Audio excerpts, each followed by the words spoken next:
तो इस पे इससे एक अलग सा क्वेश्चन पूछता हूँ, ये भी एक बच्चों को कई बार होता है कि नहीं मेरे को मेरा खुद का करना है, पापा बिजनेस नहीं करना है। What will be your advice? जबकि पापा बहुत अच्छा स्ट्रॉन्ग बिजनेस है, हालांकि मैं खुद पापा बिजनेस नहीं गया हूं, बट मैं दोनों वर्ल्ड समझना चाहता हूं। हाँ, देखिए ये ऑब्वियस है, जब एक 16-17 साल का बच्चा 11वीं-12वीं पास करके या ग्रेजुएशन करके ये फीलिंग अगर लाता है कि मुझे अपना कुछ करना है, आपको बताऊं ये कोई ज़माने में मेरे पास भी था। ठीक है। हाँ, मेरे होगा। पिताजी ने भी मुझे चांस दिया। हमने कुछ 3 दोस्तों ने मिलकर के कुछ 50-50 हज़ार लाख रुपए करके हमने किया। मेरे पिताजी ने मुझे करने दिया, बराबर। और उन्होंने मुझे एक टाइम लिमिट दिया कि 3 साल में तुझे देता हूँ, 3 साल में तुझे जो करना होगा। आप जानकर हैरान होंगे कि पहले ही महीने में मुझे समझ आ गया कि ये मेरे लिए नहीं बना। और वो क्या था मैं आपको बताता हूँ। हमने एक बुटीक स्टार्ट किया, रिटेल। तो वो बुटीक के अंदर महीने की 2 लाख रुपए की सेल हुई। तो 25 लाख रुपए का मुझे दिखता था कि यहाँ पे अगर मैं मेहनत करूंगा तो मुझे 25 लाख रुपए की सेल मैं कर सकता हूँ पूरे महीने। और उस दिन मेरे अंदर से जवाब आया कि मुझे तो 50 लाख रुपए पर डे करना है। तो मुझे क्लैरिटी आ गई, बैंडविड्थ ही नहीं है वो। मुझे क्लैरिटी आ गई कि this is not my cup of T, ये रिटेल मेरे कप ऑफ टी नहीं है। मुझे वैसा बिजनेस करना है जो 50 लाख रुपए पर डे कर सकूं मैं, और वो मेरे बिजनेस में होलसेल और मैन्युफैक्चरिंग में पॉसिबल था। तो अगर आपके अंदर एक बच्चे की तरह अगर आप कॉलेज से आए और आपको जिंदगी में कुछ करना है, मैं ये कभी नहीं कहूंगा कि आप अपने सपनों को दबा दीजिए, करिए, पूरा लिखिए। सबसे पहले आपके दिमाग में जो है वो जो आपको करना है वो पेपर पे लिखिए। समस्या क्या है कि we don't think on paper, हम पेपर पे नहीं सोचते। आप पूरा पेपर पे लिखिए मुझे क्या करना है, कैसे करना है, इसको कैसे एग्जीक्यूट करने का सोचा है, इसमें कितना रिस्क है, इसमें कितना इन्वेस्टमेंट है। आप सोचिए खाली कि अगर इतना सब करके एक बच्चा अपने पिता के पास जाता है कि आप मुझे एक बार सुन लीजिए, तो कितने चांसेस हैं कि वो नहीं करने देंगे। ये मैं कई बार बच्चों को इस तरह अलग तरह से बोलता हूँ कि पापा के पास जाके ना उनको सीधी हाँ चाहिए। अरे बैंक वाले के पास जाएगा वो भी तो पूरा चिट्ठा मांगे, भैया तेरा प्रोजेक्ट रिपोर्ट दे, प्रोजेक्ट रिपोर्ट बना के जाओगे तो पापा को विश्वास आएगा ही आएगा। हम पेपर पे नहीं सोचते, इसलिए we always say think on paper. दिमाग में मत सोचो क्या चीज करना चाहते हो, इससे क्या अचीव करना चाहते हो, ये आपको क्या खुशी देगा, इसमें कितना इन्वेस्टमेंट है, कितना समय लग सकता है इसको बाहर आने में।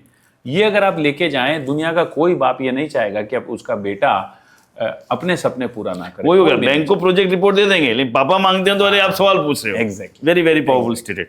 Almost we are on end of the पूरे पॉडकास्ट में। What your last message for the building of community and for the entrepreneurs, दोनों के लिए? देखिए, बिजनेस की अगर बात करूं तो जिस तरीके से छाछ होती है, दही को अगर बिलोते हैं तो घी रख लेते हैं और छाछ बांट देते हैं, उसी तरीके से बिजनेस की बात करूं तो follow and focus on ethics, focus on core values, focus on building teams, focus on value system in your company, उसको ध्यान दीजिए। सेल्स और प्रॉफिट आज नहीं तो कल आ जाएगा। मैंने भी 30 साल ऐसा ही किया कि मैं प्रॉफिट और सेल के पीछे भागता रहा।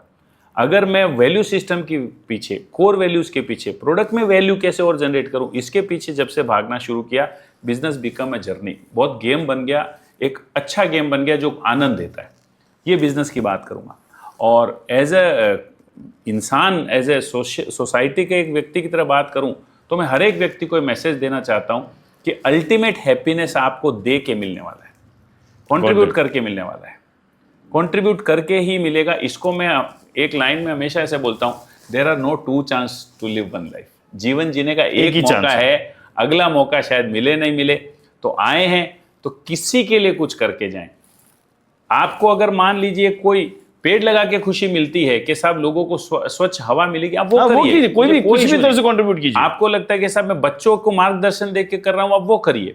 सारी नदियां जाती समुद्र में है, गॉट दैट। लेकिन अल्टीमेट हैप्पीनेस वो लग्जरी गाड़ी में नहीं है, अल्टीमेट हैप्पीनेस वो फॉरेन ट्रिप में नहीं है, वो महंगे मोबाइल में नहीं है, पार्टी में नहीं है। अल्टीमेट हैप्पीनेस गिविंग में है। जो भी व्यक्ति ये समझ ले और जितनी जल्दी समझ ले उतना उसका जिंदगी और हसीन हो जाएगी। मैं आपको अपनी एग्जांपल बताऊं, मैंने 16 साल बाद ये सीखा कि कस्टमर को फोन उठा के जवाब देना चाहिए। ओहो, पहले मैं ऐसा नहीं करता था। अगर उसका माल नहीं गया है तो हम लोग क्या जनरली क्या करते, फोन नहीं उठाते या चार्जिंग में रख के गए। हाँ, या फिर उठा भी लेते तो उल्टे से जवाब देते हैं। मैंने ये सीखा कि नहीं, अगर उसका माल नहीं जाने वाला है तो मैं सामने से फ़ोन करने का। जब से मैंने ऐसा किया मेरी ज़िंदगी बदल गई, खुद के जीवन जीने का एहसास बदल गया। प्रामाणिकता अगर आप रखें तो जितनी जल्दी आप ये समझ जाएंगे कि जो real happiness lies in giving not in accumulating, तो आपका ज़िंदगी कुछ और हो जाएगा। जो आप और मैं कर रहे हैं, जो बाकी लोग कर रहे हैं।